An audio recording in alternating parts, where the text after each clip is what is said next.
La FC max, la fameuse. Donc ça, c'est le graphique d'où vient les 220 moins l'âge. Hein? Donc tu vois que la ligne verte là, c'est 220 moins l'âge.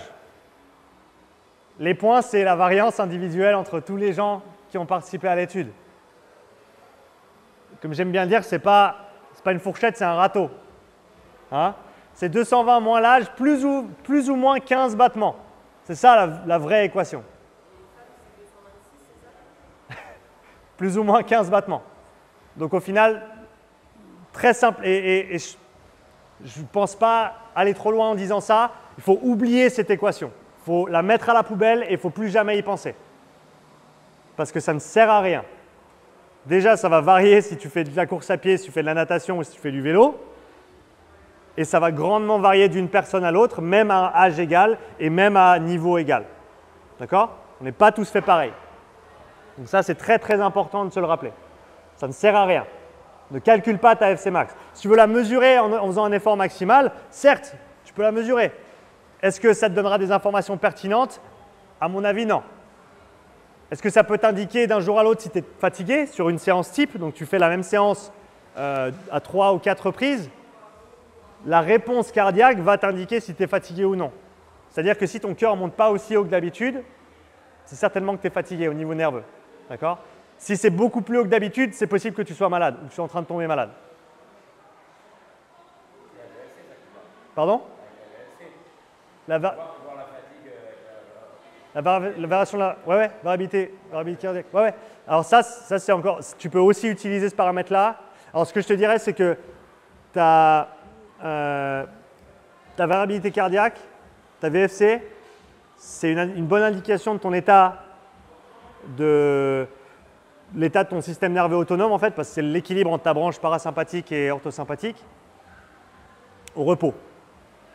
Quand tu es à l'effort, tu peux regarder tes paramètres de fréquence cardiaque et si tu as fait la même séance plusieurs fois et que tu as des repères, tu sais, sur cette séance, je devrais voir telle valeur.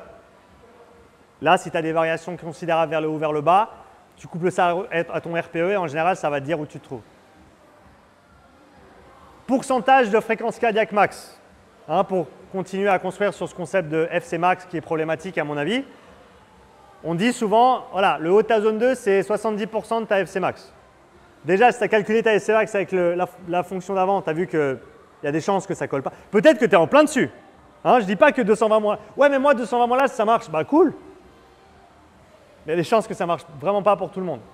Et si ensuite on prend un pourcentage fixe, 70%, sur cet FC max, même s'il est mesuré, d'une personne à l'autre, il peut y avoir une énorme variation. Donc le seuil 1, qui est la transition basse intensité, intensité soutenue, ou zone 2, zone 3, certes, il y en a qui sont pile poil à 70%, il y en a qui sont à 54%, il y en a qui sont à 79%. Grosse variation.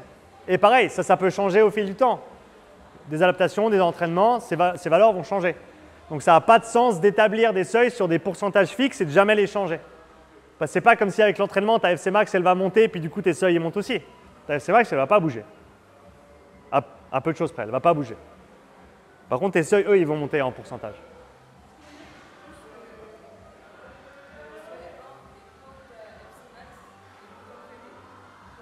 Ouais. En gros, pour les athlètes en sport d'endurance qui sont bien entraînés, qui ont une très très bonne base d'endurance fondamentale, tu vas avoir des pourcentages qui vont être plus élevés que la moyenne. Ouais. Ok.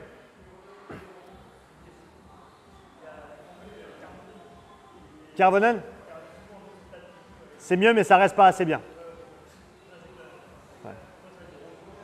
Ouais, tu peux prendre ta fréquence cardiaque réserve, donc tu prends ta FC max moins ta fréquence au repos, tu as ta fréquence cardiaque de réserve, puis tu prends les pourcentages là-dessus. Ça reste des pourcentages fixes sur des valeurs arbitraires.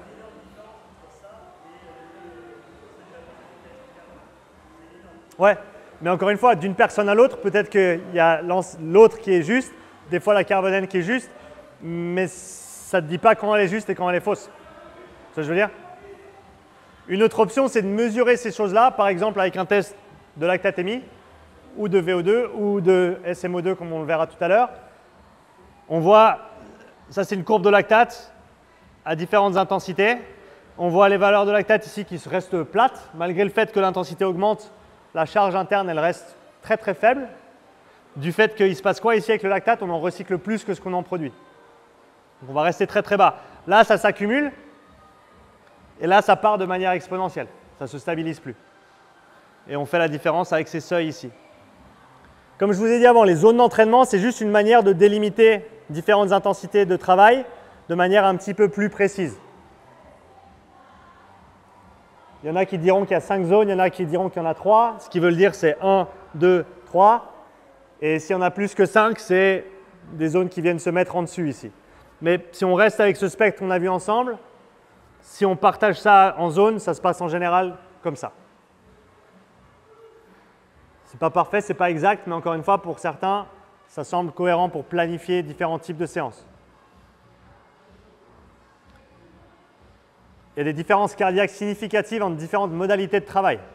Une autre raison de ne pas utiliser ta FC Max en calcul, parce que, encore une fois, peut-être que c'est vrai pour toi à vélo, mais du coup, si c'est vrai pour toi à vélo, ce ne sera pas vrai en course à pied, et vice-versa. C'est vrai qu'il vaut mieux la faire en course à pied. Parce que je suis allé en hôpital là, pour aller faire le bien, j'ai des vrais sportifs, ceux qui ont plus ou moins un niveau, ils vont faire sur tapis plutôt que sur le vélo.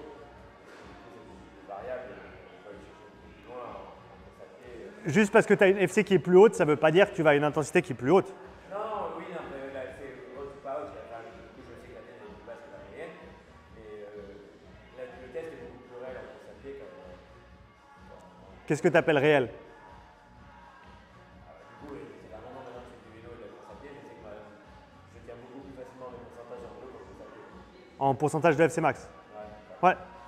Bah oui, parce que entre le vélo et la course à pied, tes zones ne sont pas les mêmes. Tes seuils ne sont pas les mêmes, tes zones ne sont pas les mêmes à une fréquence cardiaque donnée. Donc peut-être qu'en zone 2 à vélo, tu es à 120 pulses, alors qu'en course, tu es à 140. C'est pas qu'il y en a un qui est juste et un qui est faux. C'est juste que quand tu es assis sur un vélo ou quand tu es debout en course à pied, ce n'est pas le même effort. Debout, tu as la gravité déjà, qui n'est pas la même qu'assis sur un vélo, la masse musculaire qui est recrutée qui n'est pas la même, le type de contraction qui n'est pas pareil non plus. Donc il y a tous ces facteurs qui font que d'une modalité à l'autre, si tu fais une évaluation avec moi sur un vélo, on ne peut pas retranscrire ces zones-là sur une course à pied ou sur une natation ou autre. Ce serait incohérent de le faire parce que ce n'est pas pareil. Bien sûr, si on parle de rameur et d'autres trucs comme ça, il y a aussi le paramètre technique. Bien sûr. Ouais. OK? Ouais, c'est ça. Si tu es moins entraîné. Mais tu prends quelqu'un d'entraîné sur un rameur, il n'aura pas nécessairement les mêmes zones en valeur de fréquence cardiaque que sur le vélo, même s'il a un très bon niveau sur les deux. Tu vois? Parce que idéalement, ces seuils sont basés sur la physiologie qu'on a mesurée. Parce que c'est à ce niveau-là que ces transitions se font. Donc normalement, si on a la chance de faire les choses de manière poussée, on mesure la physiologie, on regarde la fréquence cardiaque au moment de ces transitions et on base ensuite ces zones cardiaques sur ces valeurs-là. Comme je t'ai dit, en l'absence de valeurs mesurées, le mieux à mon avis, c'est de les estimer par rapport au RPE. Donc j'opère aux deux extrêmes. Soit tu mesures, soit tu le fais au ressenti. Et tout ce qu'il y a entre les deux, des calculs et autres, à mon avis, ça va être moins intéressant qu'une de ces deux variantes. Idéalement, tu prends les deux variantes ensemble. Donc encore une fois, les différentes zones ensuite ne vont pas être les mêmes en termes de fréquence cardiaque d'une modalité à l'autre.